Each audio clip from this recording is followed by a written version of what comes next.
નમસ્કાર મિત્રો, કેટલાક અગત્યના પ્રશ્નોની ચર્ચા જોઈશું. જહાંગીરનો જન્મ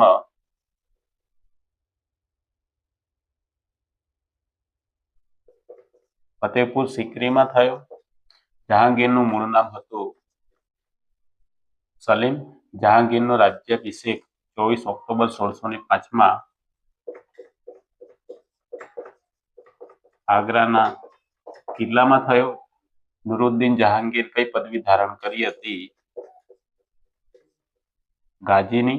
કાંગડા પર વિજય પ્રાપ્ત કરનાર પ્રથમ મુઘલ શાસક હતો જહાંગીર. જહાંગીરના લગ્ન નૂરજહાં અથવા મેહરુન્નિસા સાથે થયા હતા. સુરત મુકામે પ્રથમ અંગ્રેજી કોઠી સ્થાપવાનો પરવાનો જહાંગીરે આપ્યો. મિત્રો, આ પ્રકારના જે પ્રશ્નો છે તમામ સ્પર્ધાત્મક પરીક્ષામાં પૂછાય એવા છે. તો તમને વિડીયો ગમે હોય તો લાઈક કરજો, શેર કરજો.